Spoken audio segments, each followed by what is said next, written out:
I've been mentioning proper attic ventilation, and really what we're talking about is a balanced ventilation system. The attic ventilation system should be balanced.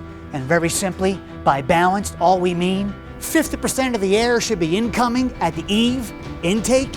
The other 50% is leaving the attic, high exhaust. 50-50.